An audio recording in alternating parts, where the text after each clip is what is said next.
കൗമാരപ്രായത്തിൽ പല പെൺകുട്ടികളുടെയും വീട്ടിലെ ശത്രു സ്വന്തം അമ്മയാണ്. അവരുടെ സൗഹൃദങ്ങളെയും പ്രണയത്തെയും അമ്മമാർ ചോദ്യം ചെയ്യുന്നത് മക്കൾക്ക് ഇഷ്ടപ്പെടില്ല.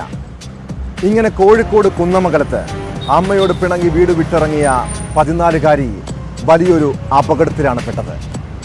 പെൺകുട്ടിയെ ബസ് സ്റ്റാൻഡിൽ നിന്നും കൂട്ടിക്കൊണ്ടുപോയ യുവാവ് ലൈംഗികമായി അവളെ പീഡിപ്പിച്ചു.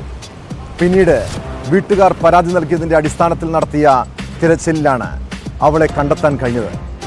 സംഭവത്തിൽ കൊടുവള്ളി സ്വദേശി അജ്മലിനെ പോലീസ് അറസ്റ്റ് ചെയ്തു.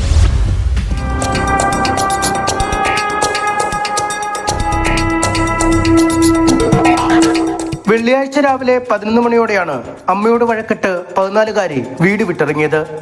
കുന്നമംഗലം ബസ് സ്റ്റാൻഡ് പരിസരത്തെത്തി കുട്ടിയെ കൂട്ടിക്കൊണ്ടുപോയ അജ്മൽ മുക്കത്തെ വീട്ടിലെത്തിച്ച് പീഡിപ്പിക്കുകയായിരുന്നു. വീട്ടുകാരുടെ പരാതിയിൽ കാണാതായ പെൺകുട്ടിക്കായി പോലീസ് തെരച്ചിൽ ഊർജിതമാക്കിയിരുന്നു. പെൺകുട്ടിയെ കണ്ടെത്തിയ ശേഷമാണ് പീഡന വിവരം പുറത്തറിഞ്ഞത്. മുമ്പും പെൺകുട്ടിയെ ഇയാൾ പീഡിപ്പിച്ചിട്ടുള്ളതായാണ് വിവരം. പോക്സോ വകുപ്പ് പ്രകാരമാണ് പോലീസ് കേസെടുത്തത്. കോടതിയിൽ ഹാജരാക്കിയ പ്രതിയെ റിമാൻഡ് ചെയ്തു.